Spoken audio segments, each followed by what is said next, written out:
ശ്രീ കോട്ടാതല മോഹനൻ, വലിയ പ്രഖ്യാപനങ്ങളൊക്കെ ഉണ്ട്. പക്ഷേ ഈ പ്രഖ്യാപനങ്ങൾക്കിടയിൽ ഏറ്റവും ശ്രദ്ധേയമായ ഒന്ന്, നേതാക്കൾ കൂറുമാറിയാൽ ഉടനടി അയോഗ്യരാക്കുന്ന നിയമം കൊണ്ടുവരുമെന്ന വാഗ്ദാനം. ഇത് കോൺഗ്രസ് നേതാക്കളെ തന്നെ ഉദ്ദേശിച്ചാണോ? ബി ജെ പിയിലേക്ക് മറുകണ്ഠം ചാടിക്കൊണ്ടിരിക്കുകയാണല്ലോ. ആ ഒരു പേടിയിലാണോ ഇങ്ങനൊരു പ്രഖ്യാപനം അതിൽ ഇടപെടിച്ചത്? ചോദ്യം തീർച്ചയായും പ്രസക്തമാണ്.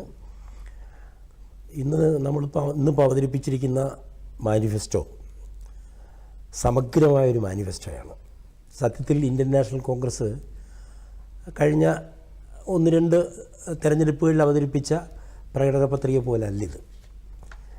ജനാധിപത്യവും ഭരണഘടനയും സംരക്ഷിക്കാൻ വളരെ ആലോചിച്ചുറപ്പിച്ച് തയ്യാറാക്കി അവതരിപ്പിച്ചൊരു പ്രകടന പത്രിക. രാഹുൽ ഗാന്ധി തന്നെ ഇന്ന് പറഞ്ഞതുപോലെ ജനാധിപത്യത്തിൻ്റെ ശത്രുക്കൾ, അതിനെ ഡിസ്ട്രോയ് ചെയ്യാൻ ഇറങ്ങിത്തിരിച്ചവരും ജനാധിപത്യത്തെ സംരക്ഷിക്കാൻ ഒരുക്കം നടത്തുന്നവരും തമ്മിലുള്ള ഒരു യുദ്ധമാണല്ലോ തെരഞ്ഞെടുപ്പ്.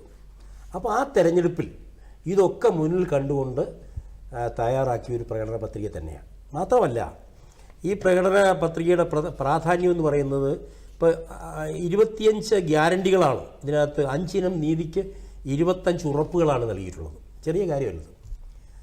ഇവിടെ സ്ത്രീകൾക്കായി മഹാലക്ഷ്മി പദ്ധതിയെപ്പറ്റി സണ്ണിക്കുട്ടി സാർ പറഞ്ഞു.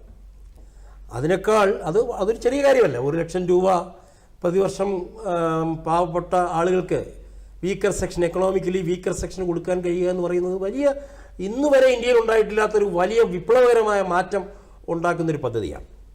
അതുപോലെ സ്ത്രീകൾക്കെതിരായിട്ടുള്ള ഇനി എന്തക്രമമായാലും ആ അതിക്രമങ്ങളൊക്കെ തടയാൻ ഉള്ള നിയമനിർമ്മാണങ്ങൾ. അതുപോലെ കേന്ദ്ര സർക്കാർ ഉദ്യോഗങ്ങളിൽ 2025 ജനുവരി മാസം 1-ാം തീയതി മുതൽ 50% ജോലികൾ സ്ത്രീകൾക്കായി സംവരണം ചെയ്യുമെന്ന് പ്രഖ്യാപിക്കുന്ന ഇന്ത്യയിലെ ഏതെങ്കിലും ഒരു രാഷ്ട്രീയ കക്ഷി ആദ്യമായി നടത്തുന്ന ഒരു പ്രഖ്യാപനം. അതുപോലെ യുവാക്കൾക്കായി വളരെ പ്രധാനപ്പെട്ട 4-5 കാര്യങ്ങൾ. ഇപ്പം തന്നെ കേന്ദ്ര സർക്കാർ, മോഡി സർക്കാർ കൊണ്ടുവന്ന അഗ്നിപഥം എടുത്ത് കളയുകയാണ്. വളരെ നല്ല കാര്യമാണ്. കാരണം ഇവർക്കെല്ലാം ഈ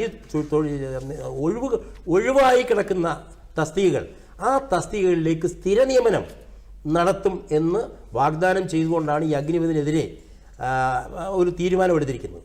അതുപോലെ തൊഴിലവകാശം സംരക്ഷിക്കാനും യുവാക്കളുടെ തൊഴിൽ സാധ്യതകൾ മെച്ചപ്പെടുത്താനുള്ള അപ്രന്റീസ്ഷിപ്പ് 1 വർഷം കമ്പൽസറി അപ്രന്റീസ്ഷിപ്പ്, അത് ഡിപ്ലോമക്കാർക്കും ഡിഗ്രിക്കാർക്കും 25 വയസ്സിന് താഴെയുള്ളവർക്കെല്ലാം ഉറപ്പാക്കുന്ന പദ്ധതി. അതുപോലെ തന്നെ കരാർ നിയമനങ്ങൾ അവസാനിപ്പിക്കാനുള്ള ചരിത്രപരമായ തീരുമാനം പ്രഖ്യാപിക്കുന്ന ഒരു പ്രകടന പത്രികയായിരുന്നു. ചെറിയ കാര്യമല്ല. കരാർ നിയമനങ്ങളെന്ന് പറഞ്ഞാൽ ഇപ്പോൾ ഈ മോഡി സർക്കാർ വന്നതിന് ശേഷം റെഗുലർ നിയമനങ്ങളില്ല. 30 ലക്ഷത്തോളം ഒഴിവുകളാണ് കേന്ദ്ര സർക്കാരിനുള്ളത്. അതെല്ലാം നിയമനം നടത്തും എന്ന് ഈ പ്രകടന പത്രികയിലൂടെ പ്രഖ്യാപിച്ചിരിക്കുക. വലിയ കാര്യമാണ്. കാരണം കരാർ നിയമനങ്ങൾ വഴി വരുന്നവർക്ക് പെൻഷൻ ആനുകൂല്യങ്ങൾ കിട്ടത്തില്ല, അവർക്ക് ഗ്രാറ്റുവിറ്റി കിട്ടത്തില്ല, അവർക്ക് ശമ്പള സ്കെയിലില്ല, അവർക്ക് ഇൻക്രിമെൻ്റ് ഇല്ല. നക്കാപ്പിച്ച പൈസ കൊടുത്ത് ജോലി ചെയ്യിപ്പിക്കുന്ന രീതി, ഇതൊരു രീതിയായി നമ്മുടെ ഈ കേന്ദ്ര സർക്കാർ കഴിഞ്ഞ 10 വർഷമായി തുടർന്നു വരികയാണ്. അത് അവസാനിപ്പിക്കുകയാണ്. അതുപോലെ വിദ്യാഭ്യാസ വായ്പയുടെ പലിശ, ചെറിയ കാര്യമാണോ? വലിയൊരു കാര്യമല്ലേ? ഇപ്പോൾ വിദ്യാർത്ഥികൾ പ്രതീക്ഷിച്ചിരുന്നതാണ് 15/3/2024 വരെയുള്ള എല്ലാ പലിശയും, അടയ്ക്കാത്ത പലിശ മുഴുവൻ എഴുതി തള്ളാനുള്ളൊരു വാഗ്ദാനം യുവാക്കൾക്ക് നൽകിയിരിക്കുക. പിന്നെ തൊഴിലാളികളെ സംബന്ധിച്ചിടത്തോളം 400 രൂപയുടെ മിനിമം വേജ്, അത് ഇപ്പോൾ കരാർ എല്ലാ തൊഴിലാളികൾക്കും, നമ്മുടെ മഹാത്മാഗാന്ധി തൊഴിലുറപ്പ് പദ്ധതിയിലെ തൊഴിലാളികൾക്ക് ഉൾപ്പെടെ കിട്ടുകയാണ്. കർഷകരെ സംബന്ധിച്ചിടത്തോളം MSP, മിനിമം സപ്പോർട്ട് പ്രൈസ്, അത് ഉറപ്പുവരുത്തുന്ന പ്രധാനപ്പെട്ട തീരുമാനങ്ങൾ. ഇതിനൊക്കെ ഉപരിയാണ് താങ്കളിപ്പോൾ ചോദിച്ചതുപോലെയുള്ള കുറേ പ്രധാനപ്പെട്ട കാര്യങ്ങൾ. പാർശ്വവൽക്കരിക്കപ്പെട്ടവരുടെ എല്ലാം, അവർക്കൊക്കെ സാമൂഹ്യ സാമ്പത്തിക പരമായ അവരുടെ ജാതി സെൻസസുമായി ബന്ധപ്പെട്ട കാര്യങ്ങൾ. അത് വലിയൊരു, ഇപ്പം ആദ്യമൊക്കെ രാഹുൽ ഗാന്ധി ഇത് പറഞ്ഞിട്ട് ഒഴിഞ്ഞു പോയോ, കോൺഗ്രസ് ഇത് ഗൗരവമായിട്ടല്ലേ എടുക്കുന്നതൊക്കെ ഒരു ചർച്ച ഉണ്ടായിരുന്നു. പക്ഷേ ഈ പ്രകടന പത്രിക വഴി അത് ഉറപ്പാക്കിയിരിക്കുന്നു. ഇത് കാസ്റ്റ് സെൻസസ്, ജാതി സെൻസസിൽ ഈ ഇന്ത്യൻ നാഷണൽ കോൺഗ്രസ് സീരിയസ് ആണ്.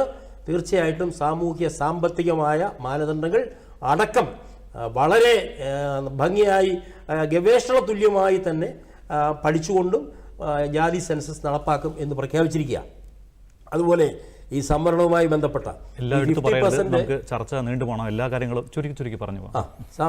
ഇത് വളരെ അതുപോലെ താങ്കൾ ചോദിച്ച ചോദ്യം ഈ BJP തന്നെ അറിയാമല്ലോ, BJPയിലേക്ക് ആളുകളുടെ ഒഴുക്ക്, BJPയിലേക്ക് ഉള്ള ആളുകളുടെ ഒഴുക്ക്, BJP ഇപ്പോൾ ഒരു ലോണ്ടറി മെഷീൻ പോലെ പ്രവർത്തിക്കുക.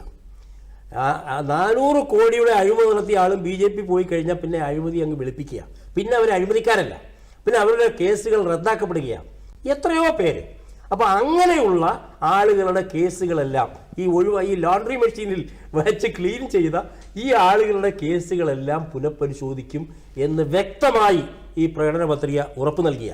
അതുപോലെ ഈ കൂറുമാറ്റ നിരോധന നിയമം, അത് ഇപ്പം ശരിക്കും പറഞ്ഞ ഒരു പല്ലില്ലാത്ത നിയമമായി വന്നുകൊണ്ടിരിക്കുക. അത് തീർച്ചയായിട്ടും ഈ തെരഞ്ഞെടുപ്പ് നിയമങ്ങളിൽ ആവശ്യമായ മാറ്റം വരുത്തും. ഈ കൂറുമാറ്റ നിരോധന നിയമത്തിന് അതിൽ തൂളുള്ള പല്ലുള്ള ഒരു നിയമമാക്കി അതിനെ മാറ്റും എന്ന് പറഞ്ഞിട്ടുണ്ട്.